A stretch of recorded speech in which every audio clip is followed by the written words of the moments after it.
সাহাবায়ে কেরামদের প্রত্যেকজন সাহাবীকে নির্যাতন করা হয়েছে শুধু ঈমান আনার কারণে। আবু বকর সিদ্দিক রাদিয়াল্লাহু আনহুকে এমন মার মেরেছে, মানুষ মনে করেছে আবু বকর মরেই গেছে। অপরাধ কি? শুধু ঈমান। হযরত ওমর ফারুক রাদিয়াল্লাহু আনহু আগের থেকে শক্তিশালী ছিলেন, এজন্য যদিও মেরে দুর্বল করতে পারে নাই, কিন্তু হযরত ওমর বলে আমি মার খেয়েছি, মার দিয়েছি, দুইটাই। কাকে মারে নাই বলেন? মারে নাই কাকে? অথচ এই যুগে আপনি একজন মানুষ পাবেন যে শুধু ঈমান আনার কারণে মার খাইছে। আহা, শুধু ঈমান আনার কারণে, শুধু ঈমান আনার কারণে, তাও তো গুটি কয়েকজন। যদি কারো উপরে জুলুম করা হয় অল্প কয়েকজন, কথা বলে না। যদি শুধুমাত্র ঈমানের কথা বলার কারণে জেলে ঢোকাও লাগে, তাও তো ঠিক না। অথচ এখনো সমাজে তো আলহামদুলিল্লাহ ঈমানের কারণে আমাদের ওই পরিমাণ কষ্ট করা লাগে নাই যেই পরিমাণ কষ্ট সাহাবায়ে কেরাম করেছে। তাহলে তোমার কাছে ঈমানের দাম এত কম হলো কেন? এই মুসলমান, তোমার কাছে দ্বীনের দাম এত কম কেন? কোরআনের মূল্য এত কম হলো কেন? আল্লাহর পরিচয়ের দাম এত কম হলো কেন? নবীর পরিচয়ের দাম এত কম হলো কেন? তার মানে বোঝা গেল তুমি যখন মুসলমান নিজের অস্তিত্বই তুমি খুঁজে পাও না, নিজেরই চিনতে পারো নাই। পৃথিবীর সব থেকে দামি সম্পদের নাম কি বললাম? ঈমান, হিদায়াত। ঈমান, হিদায়াত, এটা মুখস্থ রাখেন, আজীবনের জন্য মুখস্থ। পৃথিবীর সব থেকে দামি, এর থেকে দামি সম্পদ আর হতে পারে না। কেন? এটা এমন এক সম্পদ যে সম্পদ দিয়া দুনিয়াতেও রাজত্ব করা যায়, মরণের পরেও রাজত্ব করা যায়। বাংলাদেশের সিচুয়েশন অনুযায়ী সব থেকে মর্যাদা সম্পন্ন পদ কি? সংসদ সদস্য পদ, নাকি মন্ত্রীদের পদ অথবা প্রধানমন্ত্রীর পদ। কিন্তু মরণের পর কথা পায় না। মরণের পর আছে, মূল্য আছে। কে প্রধানমন্ত্রী আর কে প্রেসিডেন্ট আর কে মন্ত্রী আর কে এমপি আর কে সাধারণ জনগণ, পার্থক্য আছে। লাশ দেখে বুঝার উপায় আছে, কবর দেখে বুঝার উপায় আছে। কই খুঁজে দেখেন বিগত দিনে আমার দেশের প্রেসিডেন্ট যারা ছিল কবরের চিহ্ন নাই। 200-100 বছর আগে এই দেশ যারা চালাইতো অস্তিত্ব নেই। কিন্তু ঈমান ওয়ালার দাম এত বেশি। আল্লাহু আকবার। মরার পরে ওর জিন্দেগি শুরু।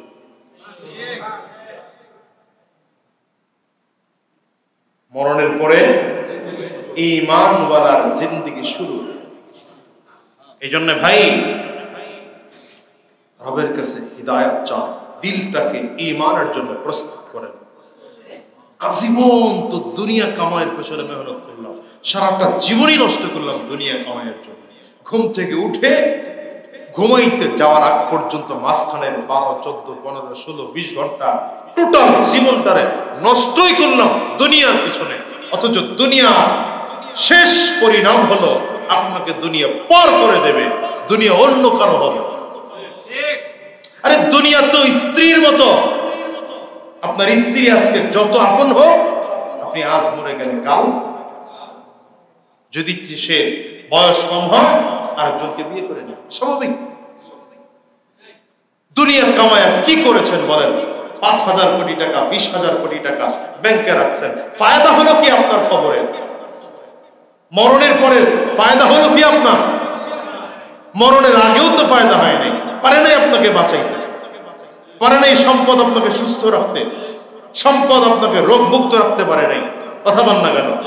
যদি সম্পদ আপনাকে রোগ মুক্ত রাখতে পারতো তাহলে বড় লোকদের ডায়াবেটিস হইতো না, বড় লোকদের প্রেশার হইতো না, বড় লোকদের অসুস্থ হইতো না। অথচ সমাজে খুঁজে দেখেন গরিবদের চেয়ে বড় লোকরা অসুস্থ বেশি। এই সম্পদ আপনাকে দুনিয়াও উপকার করতে পারে না, পরকালে উপকার করতে পারে না, কিন্তু আমি তো বুকে হাত দিয়ে বলি আমার ঈমান আমাকে মরণের আগে উপকার করেছে, মরণের পরেও উপকার করেছে। আমার ঈমান, আমার হিদায়াত দুনিয়া ইজ্জত দিয়েছে, আমার আশা আমাকে পরকালেও ইজ্জত দিবে। জিজ্ঞাসা করেন ঈমানওয়ালাদের কাছে, হিদায়াতওয়ালাদের কাছে জিজ্ঞাসা করেন, এদের ঈমান, এদের হিদায়াত দুনিয়াতে ইজ্জত দিয়েছে, আখিরাতে ইজ্জত দিয়েছে। আপনি হয়তো বলবেন হুজুর আপনি ইজ্জত পাইছেন, অনেক আলেম তো ইজ্জত পায় না। কে বলেছে আলেম ইজ্জত পায় না? আলেম তো জেলে গেলে ইজ্জত পায়, জেল থেকে বের হলে ইজ্জত পায়, জেলে ঢুকলে ইজ্জত পায়, সব জায়গায় ইজ্জত পায় ঈমানওয়ালা। এদের ইজ্জত হলো বেসিক ইজ্জত, আপনার ইজ্জত হলো অস্থায়ী ইজ্জত। আলেমের ইজ্জত স্থায়ী ইজ্জত। আলেমের ইজ্জত রবের কাছ থেকে বন্টন হয়, আপনার ইজ্জত শয়তানের কাছ থেকে ক্ষণস্থায়ী। কথা কন্যা দেওয়া। তাহলে আমি তো সামাজিক ভাবে যত ভালো হই, যদি আল্লাহর কাছে আমি ভালো না হই তো এই ভালোর দাম নেই। সমাজে আমি অনেক ভালো, কিন্তু আল্লাহর কাছে আমি ভালো না, এই ভালোর কোনো। কিন্তু সমাজে আমি খুব ভালো না, রবের কাছে খুব ভালো, আল্লাহর কাছে আমি খুব দামি। এটা হলো জীবনের সফলতা। সাহাবায়ে কেরামদের মূল টার্গেট ছিল দুনিয়ার মানুষ কে কি বলবে, কি হবে, মানুষের পরনিন্দা, মানুষের তুচ্ছ-তাচ্ছিল্য, এগুলোকে সব এক পাশে রেখে দিয়ে জীবন পরিচালনা করতেন আল্লাহ এবং তার রাসূলের মতামত অনুযায়ী, আল্লাহর হুকুম এবং নবীজির পদ্ধতি অনুযায়ী। তাতে কে কি বলবে, কি হবে না হবে, কোথায় যাব, শেষ কোথায়, এই চিন্তা কখনো সাহাবায়ে কেরাম করেননি। দেখেন ওই যুগের মানুষ নামাজ পড়া এটা এত মারাত্মক ব্যাপার ছিল, তো কঠিন ব্যাপার ছিল। এখন তো আপনি আমি সমাজে ঘুরলে, বিশেষ করে বাংলাদেশের সিচুয়েশনে যদি বলি, তাহলে আলহামদুলিল্লাহ এখানে 90-92% মুসলমান, এবং এর মধ্যে অধিকাংশ, জানালাটা দিয়ে দেন, এর মধ্যে অধিকাংশ দ্বীনের রাস্তায় চলে। 100% দ্বীনের রাস্তায় না চললেও অন্তত দ্বীনকে মহাব্বত করে।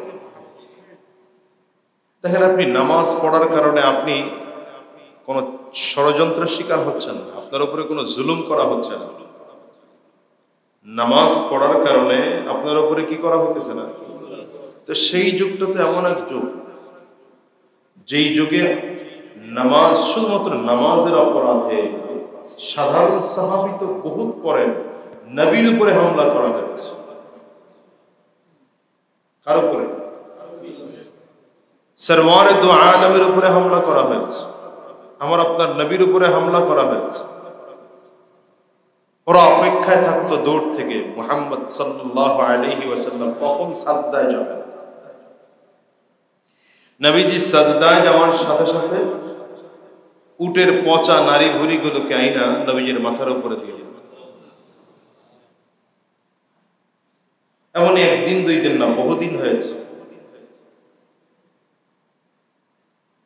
পরিস্থিতি ছিল এমন, যেই যুগের মানুষকে দ্বীনের কথা শোনানো এটা বড় কঠিন ব্যাপার ছিল। আর এই যুগের মানুষ আমরা তো এখনো আল্লাহকে স্বীকার করি, আল্লাহর কোরআন সত্য এটা স্বীকার করি, নবীর হাদিস সত্য এটা স্বীকার করি।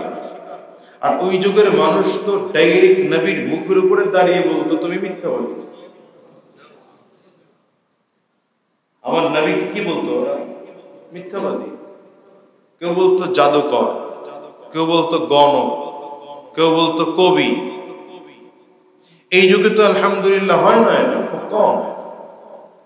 বরঞ্চ এই যুগে দেখা যায় যে নবী আলাইহিস সালামের রেফারেন্স দিয়ে কথা বললে মানুষ শুনে, আল্লাহর কোরআনের রেফারেন্স দিয়ে কথা বললে মানুষ শুনে। তাহলে যুগ তো ওই যুগের চেয়ে খারাপ বলা যাবে না। ওই যুগটা ছিল জাহালাতের যুগ, মূর্খতার যুগ, আইয়ামে জাহিলিয়াত, অন্ধকার যুগ, যেই যুগের মানুষের মধ্যে ঈমানের আলো কিছুই ছিল না। মনে রাখবেন, ঈমান হলো একটা আলোর নাম। ঈমান কিসের নাম? আলো। কুফর হলো অন্ধকারের মতো,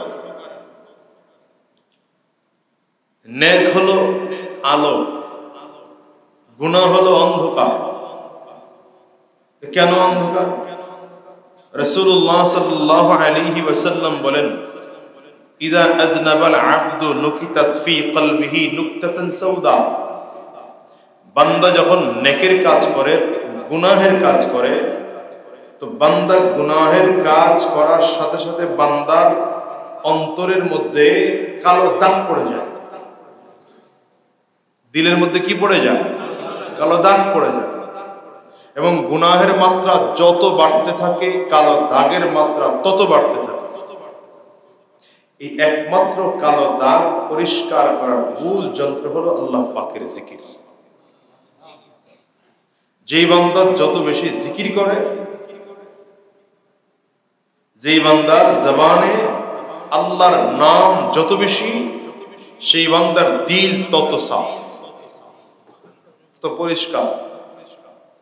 গুনাহ হলো অন্ধকার, নেক হলো আলো, ঈমান হলো আলো, কুফর হলো অন্ধকার।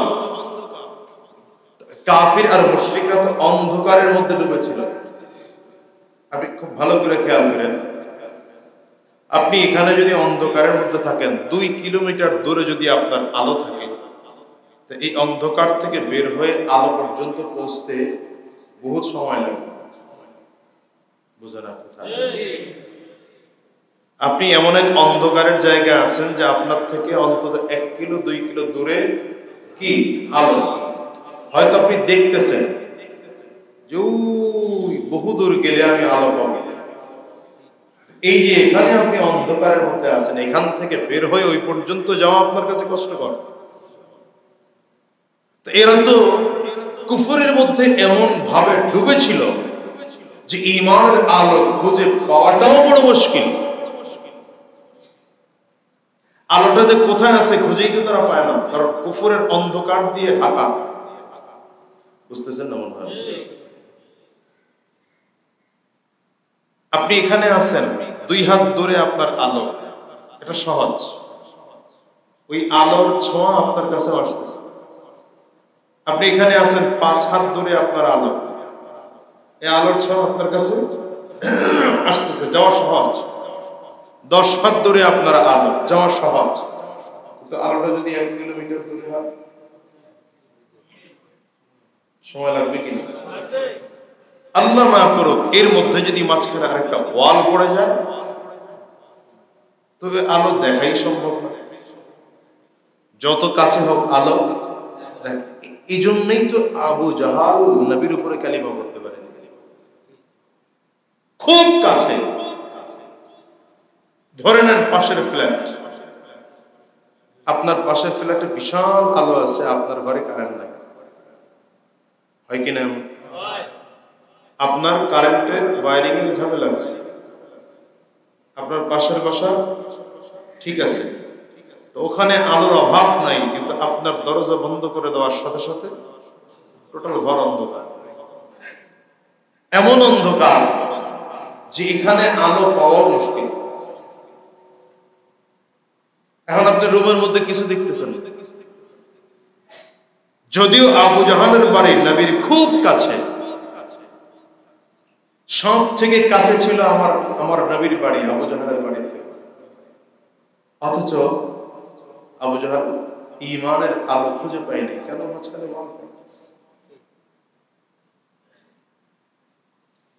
হ্যাঁ, এই জন্য আল্লাহ তাআলা বান্দাকে শিখিয়েছেন নামাজে, ঈমানদারদেরকেও শিখিয়েছেন আমার কাছে হিদায়াত চাও, হিদায়াত চাও, হিদায়াত চাও। হিদায়াত হলো আলো, ঈমান হলো আলো, নেক আমল হলো আলোর নাম, কোরআন হলো আলোর নাম। আল্লাহ মাঝখানে কোনো দেওয়াল আইনা আমার থেকে আলো দূরে সরায় দিও, আলোর থেকে আমাকে দূরে সরায় দিও না। এই জন্য প্রতিদিন বান্দা নামাজের মধ্যে দাঁড়িয়ে অন্তত প্রতি রাকাত নামাজে বান্দা বলতে থাকে ইহদিনাস সিরাতাল মুস্তাকিম, ইহদিনাস সিরাতাল মুস্তাকিম, বারবার বলে না। প্রথম রাকাত নামাজেও এটা বলছি, দ্বিতীয় রাকাত নামাজেও বলছি, তৃতীয় রাকাতেও বলছি, চতুর্থ রাকাতেও বলছি। এই জুমার দিনেও যত রাকাত সুন্নত পড়েছি প্রত্যেকটা রাকাতও পড়েছি, জুমার নামাজেও বলবো, আবার জুমার পরে আবারও। এত বারবার কেন হিদায়াত শব্দটা এত বারবার কেন? আরে ভাই, বান্দার মূল পুঁজি হলো হিদায়াত। এই জন্য এটাকে বেশি বেশি চাইতে হবে রবের কাছে। একজন বান্দার যদি দিলের মধ্যে হিদায়াত না থাকে, নূর না থাকে, আলো না থাকে, ঈমান না থাকে, টোটাল জিন্দেগির আমল বরবাদ, ওর আমলই লাভ নাই। একজন কাফির মুশরিক সে বিশাল নামাজ পড়তেছে, লাভ হবে? আরে কথা কয় না তো, লাভ হবে কেন? খারই তো নাই, মাছ ঢুকবে কোথায়? মাছ থাকবে কই?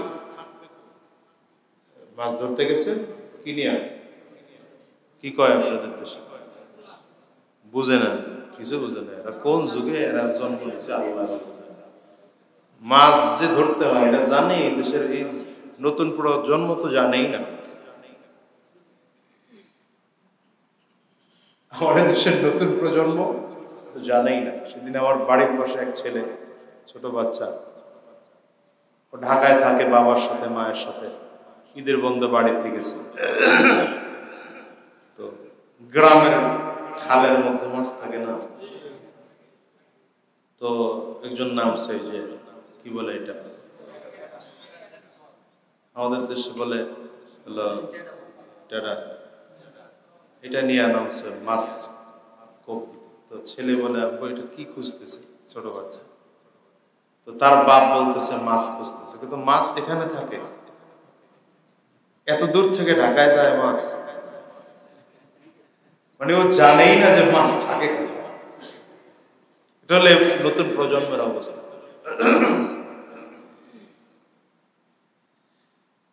তো এই মাছ ধরতেছেন, কিন্তু মাছের পাত্রটাই নাই, ঝুড়ি নাই, খারই নাই, তা আপনি ধরবেন না, রাখবেন কোথায়? ঈমান একটা আলোর নাম, একটা খারইয়ের নাম, ওটা আছে তো আপনার সকল নেক আমল এখানে এসে জমা হবে। ওখানে নাই তো আমল জমা হচ্ছে না। এই জন্যই তো রাসূলুল্লাহ সাল্লাল্লাহু আলাইহি ওয়াসাল্লাম মানুষকে লক্ষ্য করে বলছেন আখলিস দীনাক, ঈমানটাকে মজবুত করো, ঈমানকে পাক্কা সাচ্চা করো, ঈমানটাকে শিরিক মুক্ত করো, বিদআত মুক্ত করো, কুফর মুক্ত করো, ঈমানটাকে ভেজাল মুক্ত করো। অল্প আমল করবা, যথেষ্ট হয়ে যাবে। কারণ খারই যদি ঠিক থাকে, মাছ অল্প হলেও যা ধরবেন তাই থাকবে। খারই ঠিক নাই, নিচে ছিদ্র আছে, তো ধরে ধরে অনেক রাখছেন, সব নিচের থেকে পড়ে গেছে।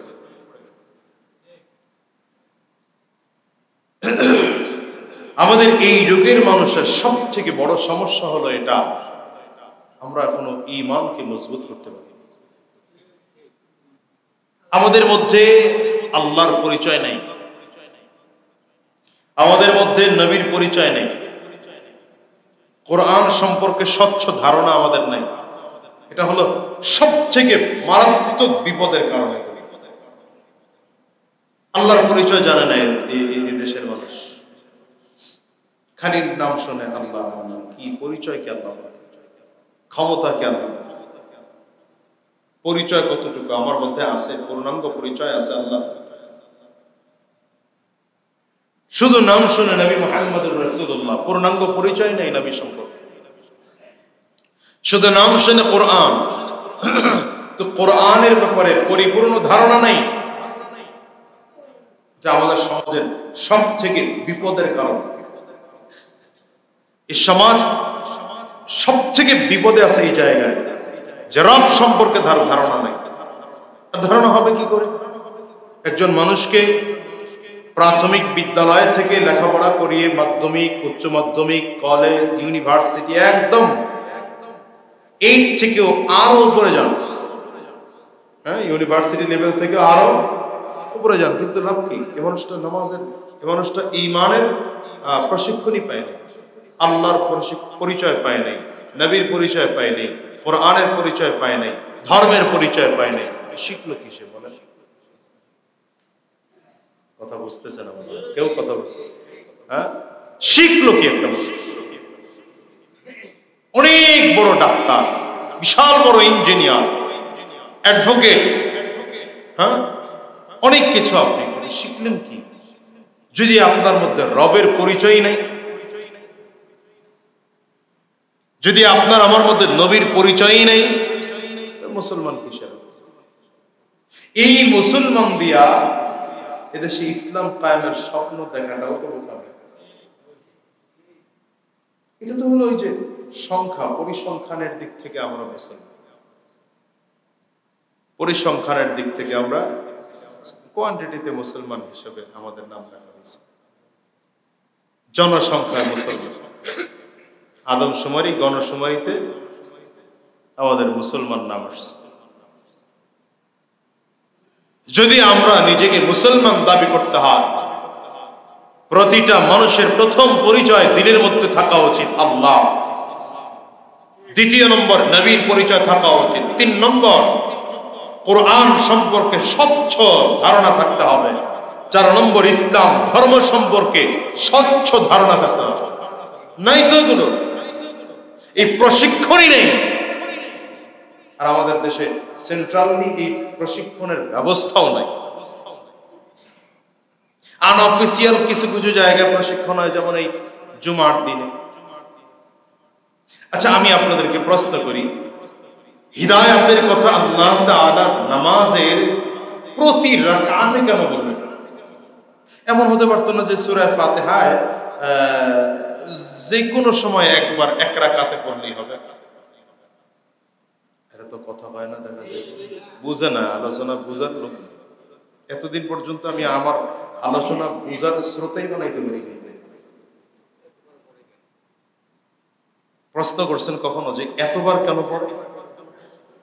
একই সূরা, সূরা ফাতিহাটা কি এমন আছে? নবীজি বলেছেন লা সালাতা ইল্লা বিফাতিহাতিল কিতাব, সূরা ফাতিহা ছাড়া নামাজই হবে না। ব্যাপার কি? কখনো প্রশ্ন করেছেন? আরে কথা বলে না, এরা তো সব মগাল্লা চাইছে, বুঝেননি কথা। এগুলো যা বলতেছি বুঝেন, কোন জগতের হালুয়া বলতেছি বুঝেন এগুলো কিছু? প্রতি রাকাতে কেন সূরা ফাতিহা পড়তে হবে আমাদের? কেন আর কিছু নাই? কোরআনে কি শুধু সূরা ফাতিহাই আছে? 114টা সূরা। যে সূরা পড়ে মিলাও, আগে সূরা ফাতিহা পড়ে নাও। কেন? আবার সুন্নত পড়তে যাও, সেখানে সূরা ফাতিহা। নফল নামাজ পড়তে গেলেই সূরা ফাতিহা। ফরজে তো আছেই, সুন্নতেও আছে, নফলেও আছে, তাহাজ্জুদেও আছে, ইশরাকেও আছে, আওয়ামিনেও আছে, চাশতেও আছে। ব্যাপার কি? আল্লাহ, এটা বোঝার বিষয়, এটা খুব বোঝার বিষয়। এর মূল কারণ হলো পৃথিবীতে সব থেকে বড় দৌলত, বড় সম্পদ হলো হিদায়াত। এর থেকে দামি সম্পদ আর হতেই পারে না। এজন্য আল্লাহ তাআলা বান্দাকে শিখাই দিয়েছেন, হিদায়াত আমি আল্লাহর কাছে বেশি চাও, অনেক বেশি করে চাও, বেশি করে চাও, চাইতেই থাকো। যখনই আমার কাছে দাঁড়াইবা আগেই হিদায়াত চাও। দেখেন, কোনো কিছু চাওয়ার জন্য বলেন নাই। সূরা ফাতিহাটা তো আমি আপনাদেরকে আলোচনা করেছি, পুরোটা চাওয়া পাওয়ার জায়গা। সূরা ফাতিহা মানে কি? চাওয়া পাওয়া। এখানে তো বান্দার সাথে আল্লাহর কথা হচ্ছে, ভুলে গেছে আলোচনা, মনে নাই? সূরা ফাতিহার সাথে বান্দার সাথে আল্লাহর সাথে কি হচ্ছে? কথোপকথন হচ্ছে।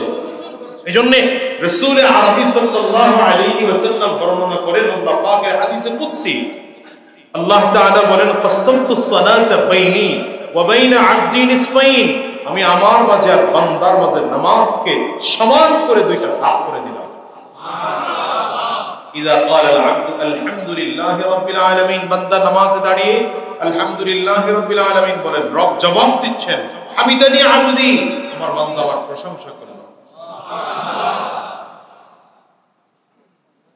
সূরা ফাতিহা পুরোটা বান্দার কথা কার কথা কার কথা বান্দা কিন্তু এই সূরা ফাতিহা তো বান্দা পড়ার কথা এটা আল্লাহ নাযিল করলেন কেন আয়াত তাহলে আল্লাহ বুঝাইলেন তুমি আমার কাছে চাওয়ার পদ্ধতি জানবা না তুমি তো গোলাম আমি তো মালিক মুনিব গোলাম হয়ে মালিকের কাছে চাইতে হয় কি করে এই পদ্ধতি তোমার জানা নাই এজন্য আমি আল্লাহ তাআলা পদ্ধতি শিখিয়ে দিলাম বলার ভাষা শিখিয়ে দিলাম কোন ভাষায় চাইবা কোন পদ্ধতি চাইবা কোনখানে কমা হবে কোনখানে দাড়ি হবে কোনখানে ফুল স্টপ হবে আমি আল্লাহ টোটাল দিয়ে দিলাম এবার যেভাবে আমি আল্লাহ চাইতে বললাম ওইভাবে চাও তোমার কথা আমি তোমারে শিখিয়ে দিচ্ছি আর রহমানির রহিম বান্দা পড়তেছে আল্লাহ বলেন আসনা আলাইয়া আবদি আমার বান্দা আমার গুণ কীর্তন বর্ণনা করতেছে বান্দা বলে মালিকি ইয়াউমিদ্দিন আল্লাহ বলেন মাজ্জাদানি আবদি আমার বান্দা আমার সম্মানের কথা বলতেছে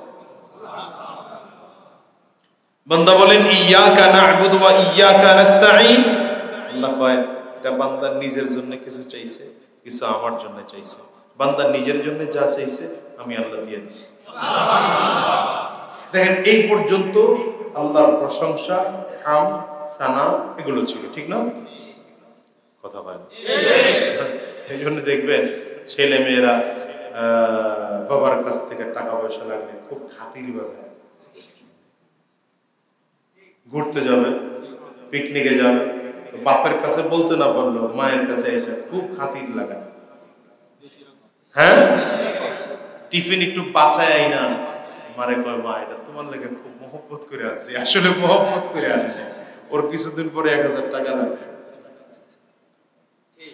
তো রবের সাথে এটা দিয়ে খাতির বাজাইতেছে আলহামদুলিল্লাহি রাব্বিল আলামিন রবের প্রশংসা আর রহমানির রহিম মালিকি ইয়াউমিদ্দিন প্রশংসা ইয়াকা না'বুদু ওয়া ইয়াকা নাস্তাঈন ওই যে মায়ের কাছে গিয়ে একটা জিনিস চাও দিবা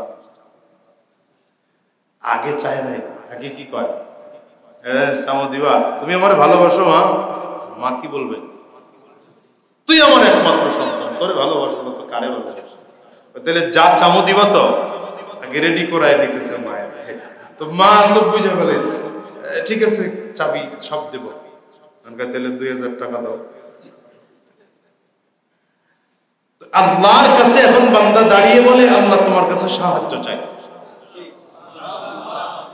কি চাই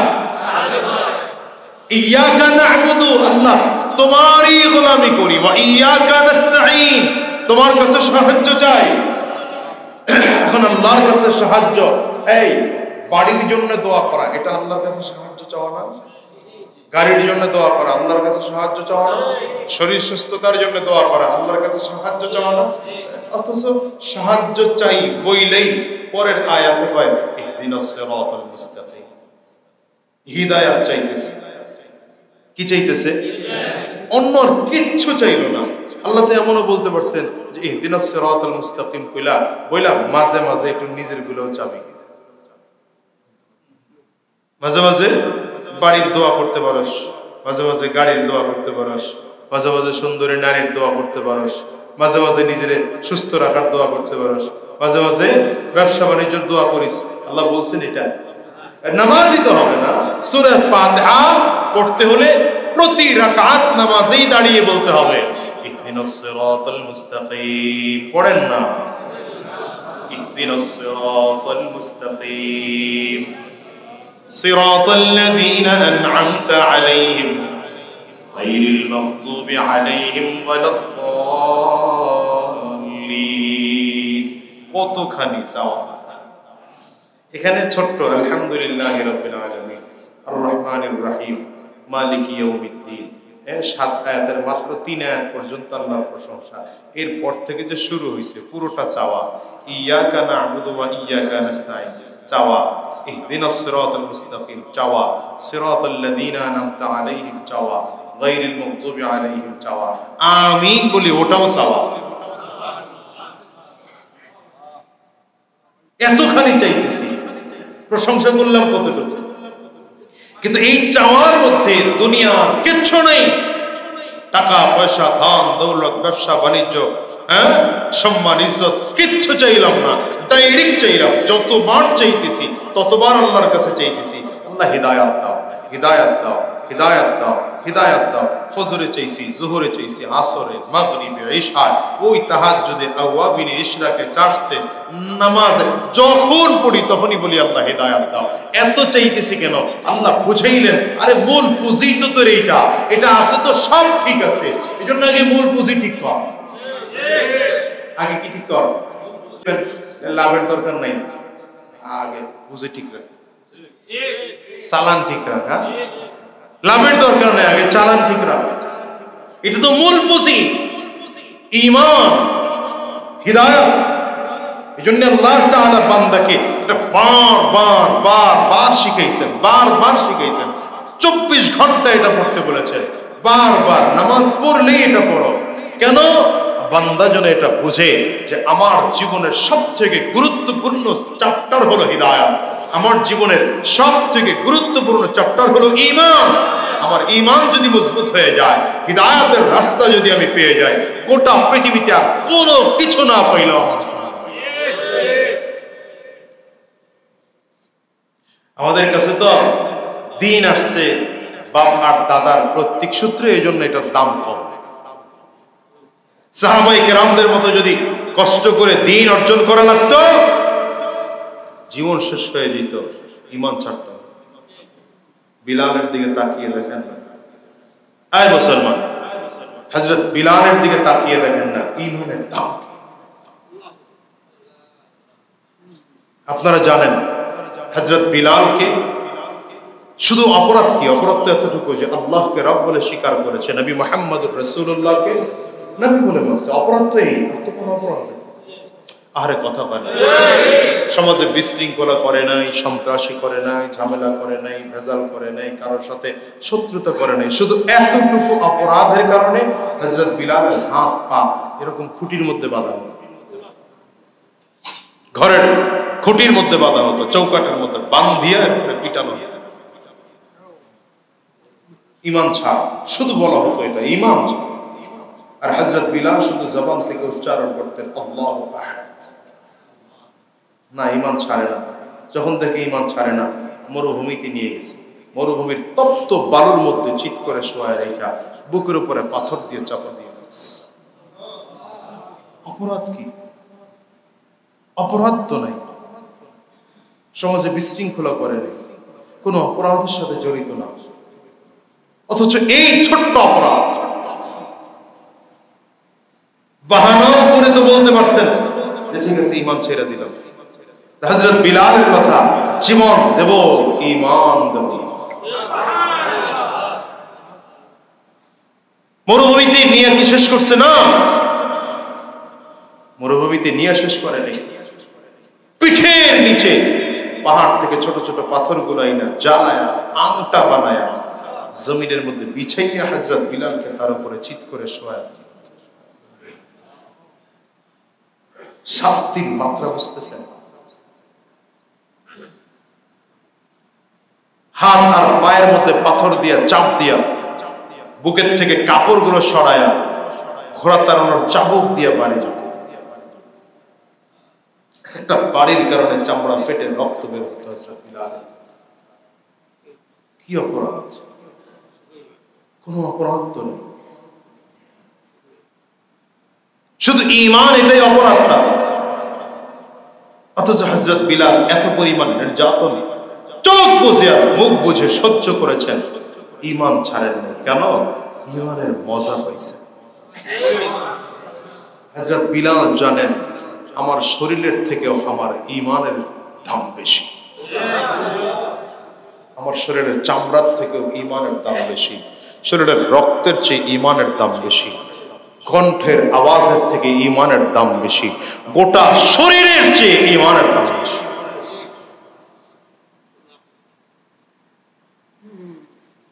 সাহাবায়ে কেরামদের প্রত্যেকজন সাহাবীকে নির্যাতন করা হয়েছে শুধু ঈমান আনার কারণে। আবু বকর সিদ্দিক রাদিয়াল্লাহু আনহুকে এমন মার মেরেছে, মানুষ মনে করেছে আবু বকর মরেই গেছে। অপরাধ কি? শুধু ঈমান। হযরত ওমর ফারুক রাদিয়াল্লাহু আনহু আগের থেকে শক্তিশালী ছিলেন, এজন্য যদিও মেরে দুর্বল করতে পারে নাই, কিন্তু হযরত ওমর বলে আমি মার খেয়েছি, মার দিয়েছি, দুইটাই। কাকে মারে নাই বলেন? মারে নাই কাকে? অথচ এই যুগে আপনি একজন মানুষ পাবেন যে শুধু ঈমান আনার কারণে মার খাইছে।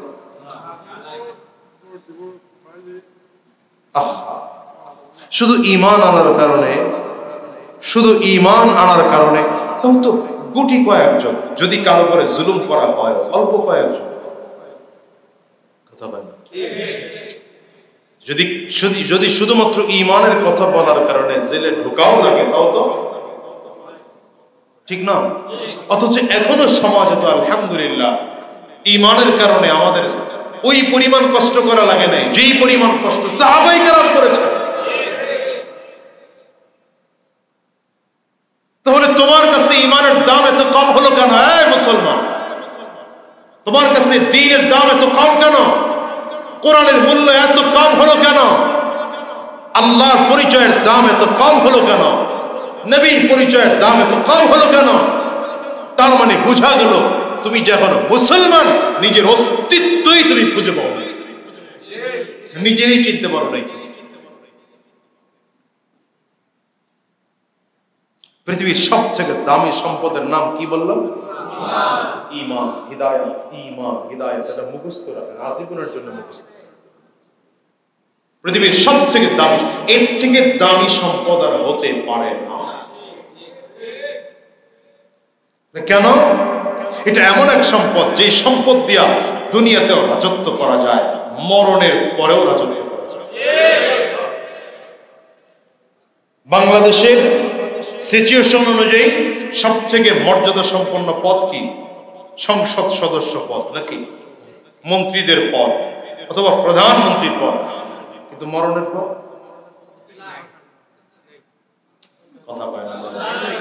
মরণের পর আছে, মূল্য আছে। কে প্রধানমন্ত্রী আর কে প্রেসিডেন্ট আর কে মন্ত্রী আর কে এমপি আর কে সাধারণ জনগণ, পার্থক্য আছে। লাশ দেখে বুঝার উপায় আছে, কবর দেখে বুঝার উপায় আছে। কই খুঁজে দেখেন বিগত দিনে আমার দেশের প্রেসিডেন্ট যারা ছিল কবরেরও চিহ্ন নাই। 200-100 বছর আগে এই দেশ যারা চালাইতো অস্তিত্ব নেই। কিন্তু ঈমান ওয়ালার দাম এত বেশি, আল্লাহু আকবার। মরার পরে ওর জিন্দেগি শুরু।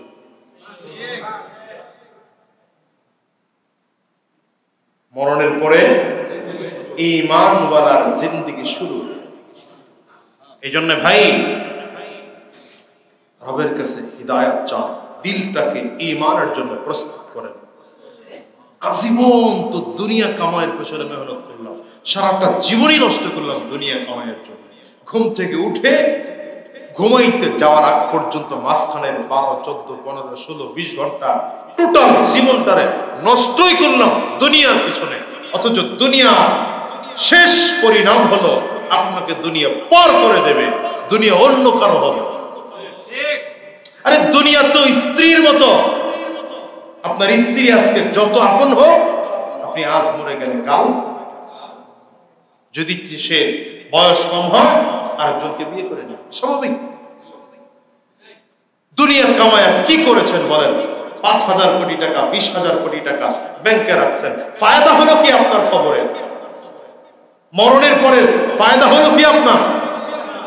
মরণের আগেও তো ফায়দা হয় নাই, পারে নাই আপনাকে বাঁচাইতে, পারে নাই সম্পদ আপনাকে সুস্থ রাখতে, সম্পদ আপনাকে রোগ মুক্ত রাখতে পারে নাই।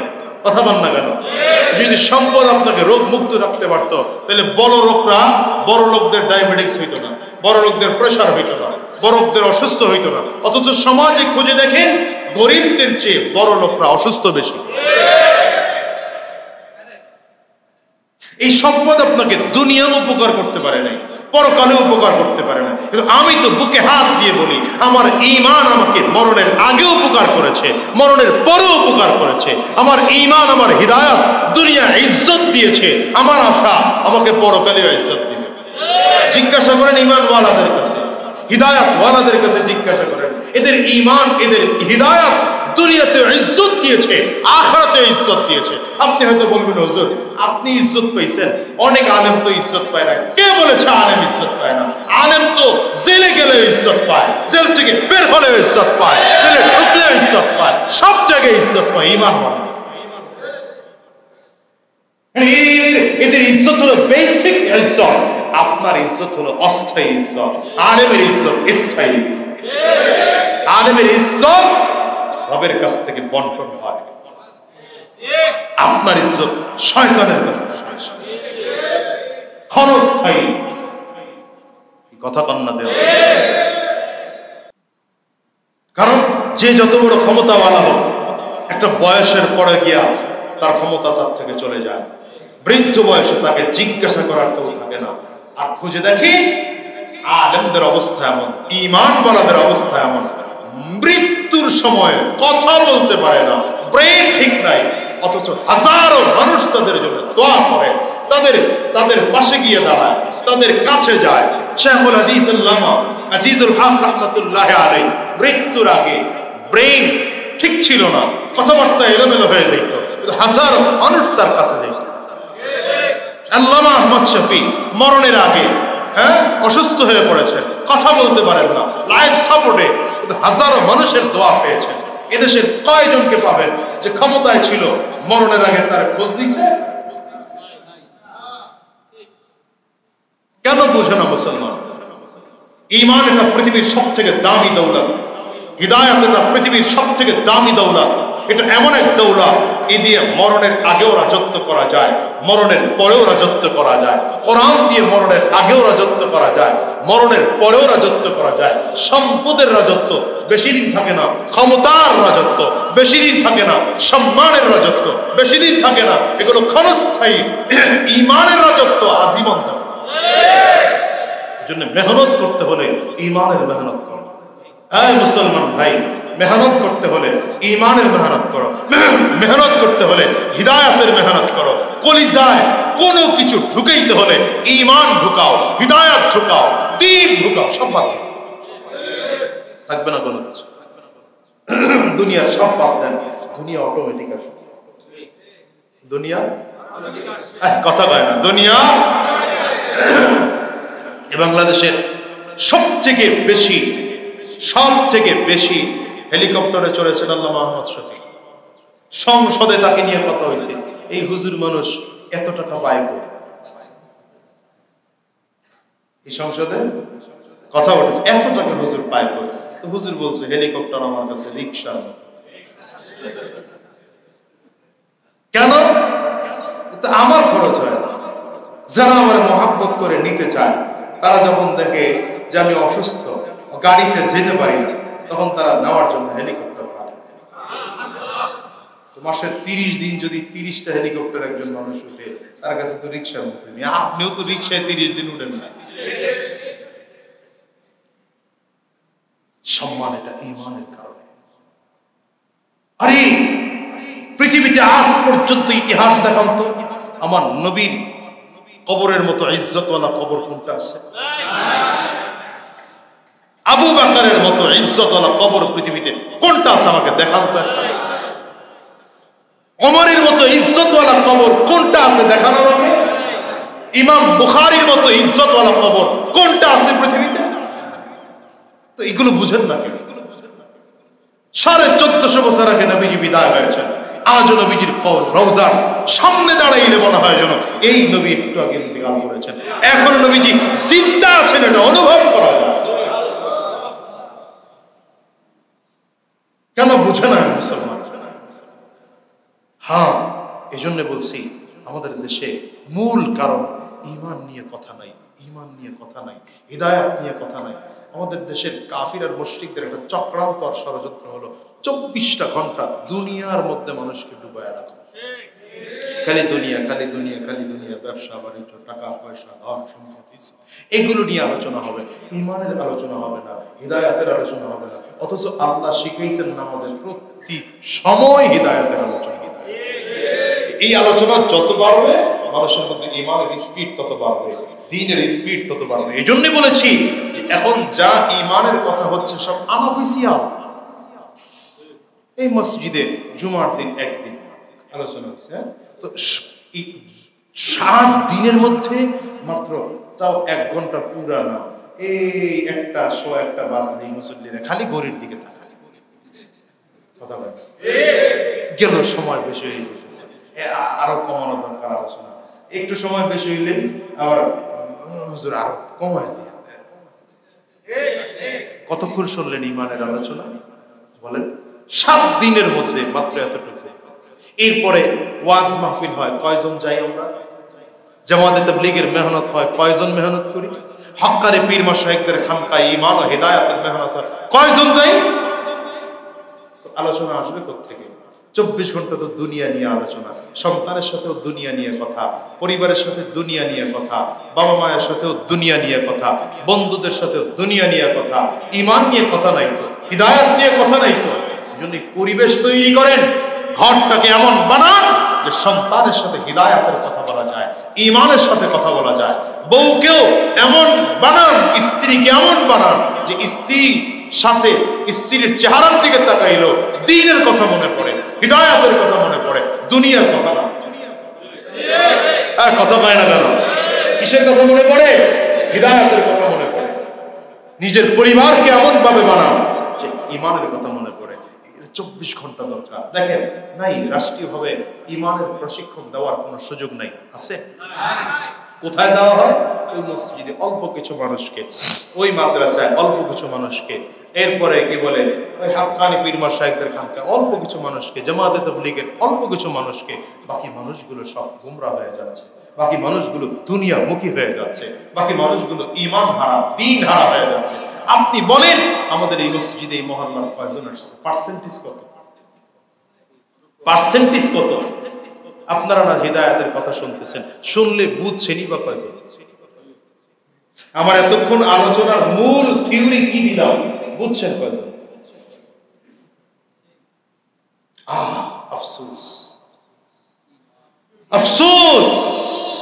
এজন্য বারবার বলি, শেষবারে আবারও বলি, আমাদের জীবনের মূল লক্ষ্য, টার্গেট কি হবে? ঈমান মজবুত করা, হিদায়াতের উপরে চলা। আলোচনাই হবে ঈমানের, আলোচনাই হবে হিদায়াতের, আলোচনাই হবে কোরআনের, আলোচনাই হবে দ্বীনের। এছাড়া বাহিরের আলোচনাই হবে না। ব্যবসা প্রয়োজন যতটুকু অতটুকু করব, চাকরি প্রয়োজন অতটুকু করব, দুনিয়া প্রয়োজন অতটুকু করব, কিন্তু বেশি আলোচনা হবে হিদায়াতের, ঈমানের, কোরআনের, দ্বীনের। ঠিক আছে ইনশাআল্লাহ? আমি কি আপনাদের বুঝাইতে পারলাম? আপনাদের বেশি আলোচনা কিসের হবে? ঈমানের। বেশি আলোচনা কিসের হবে? বেশি আলোচনা হিদায়াতের। বলেন কিসের হবে?